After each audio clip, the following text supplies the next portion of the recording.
4 match পরে জিতছি, একবারে যে নাচতে হইব ওরকম খুশিও না ভাই, কারণ আয়ারল্যান্ড মানে সাথে জিতে একবার বেশি খুশি সেটাও না, তবে জিতছে ভালো হয়েছে। কারণ প্রথম ম্যাচটা আমাদের জেতা দরকার ছিল, আজকে মানে সব কিছু মিলে ভালো। তবে লিটন দা খুব ভালো রান করছে, সব কিছু মিলে বলবো যে শেখ মেহেদিকে দলে নেওয়াটা খুব ভালো সিদ্ধান্ত ছিল। মানে যেখানে মনে হয় 200 রান হয়ে যেত, সেখানে শেখ মেহেদি একেবারে বেশি রান দিল, পরের মানে উইকেট নিলই, তিন উইকেট নিলে এবং পজিশন দেওয়ার 3 উইকেট, অসাধারণ ছিল শেখ মেহেদি, ভালো সিদ্ধান্ত ছিল নেওয়া। সাইফুদ্দিনও একটু রান বেশি দিল, কিন্তু লাস্টে ফিনিশিং দিল অলরাউন্ডার দুজনে, সব কিছু মিলে ভালো। তবে কালকে বিপিএলে লিটন দা সর্বোচ্চ দাম উঠবে আশাবাদী, কারণ আজকে যে রান করছে তিনি ভালো একটা দাম পাইবে কালকে, তার জন্য শুভকামনা রইল। সিরিজ জয় তো ভাই বাংলাদেশ টিম হিসেবে অবশ্যই সিরিজ জয় লাভ করবো, অবশ্যই মানে পরের ম্যাচে জিতবে বাংলাদেশ, এটাতে কোনো মানে নাই। আমি খুবই আশাবাদী, একটা ম্যাচ হারছে হয়তো বা, কিন্তু পরের ম্যাচে ঠিকই দেখবেন যে সিরিজ জয় লাভ করবো ভাই।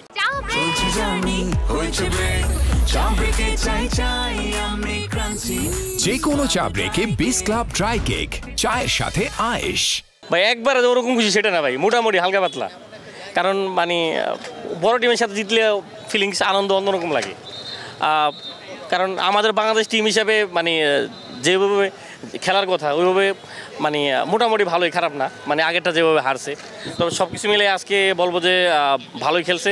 তবে সবচেয়ে ক্রেডিট দিতে হয় মনে হয় শেখ মেহেদিকে। শেখ মেহেদি যেখানে একটা সময় মনে হচ্ছে 200 রান হয়ে যাবে ওদের, সেখানে শেখ মেহেদি প্রথম ওভারে বেশি রান দিলেও পরবর্তী সময় ঘেটে 2-3 উইকেট নিয়ে নিল এবং 4 ওভার পজিশন দিয়ে আপনার 3 উইকেট, সব কিছু বলবো শেখ মেহেদি খুবই অসাধারণ করছে, সিদ্ধান্ত ভালো ছিল শেখ মেহেদিকে নেওয়া।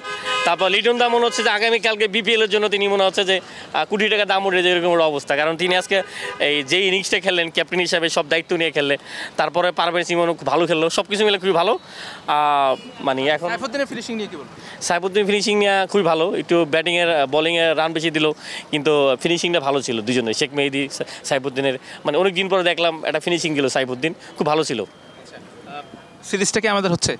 সিরিজ হবে আমাদের হবে ভাই, আমাদের হবে। একটা ম্যাচ হারছি ঠিক আছে, কিন্তু মানে আজকে তো দেখলেনি যে কীভাবে জিতলো। তবে মনে হচ্ছিলো যেন 15-16 ওভারে ম্যাচ জিতে যাবো, যেভাবে লিটন দা ব্যাটিং করতেছিল, লিটন দা আউট হয়ে যাওয়ার পর একটু স্লো হয়ে গেল, শেষ পর্যন্ত বাংলাদেশে জয় হলো। নুরুল হাসান সোহানের আউটের পর কি একটু ভয় লেগেছে কিনা যে ম্যাচে হেরে যাচ্ছি?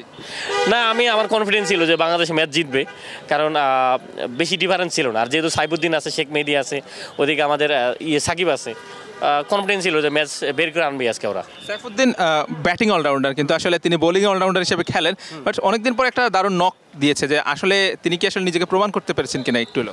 সাইফুদ্দিন অনেক সময় এরকম ম্যাচ খেলছে বিপিএলে, ঘরোয়া লিগে, তারপরে ন্যাশনাল টিমে।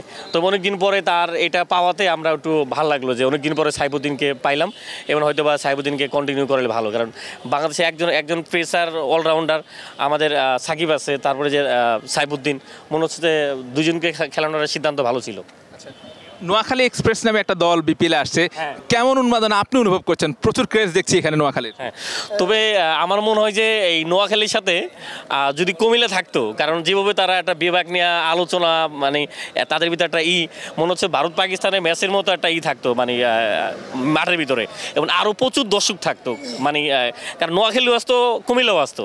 আর যেহেতু নোয়াখালী কুমিল্লা খুব কাছাকাছি, আমার মনে হয় ক্রিকেটের জন্য ভালো হতো যদি কুমিল্লাকে পাওয়া যেত। আর বরিশাল তো এবার নাই, তবে মনে হয় নোয়াখালী আসাতে একটা অন্যরকম বিপিএলের ইমেজ থাকবে, কারণ যেখানে যাই সেখানে নোয়াখালী মানুষ বেশি, তা আমার মনে হয় খুব ভালো হইব।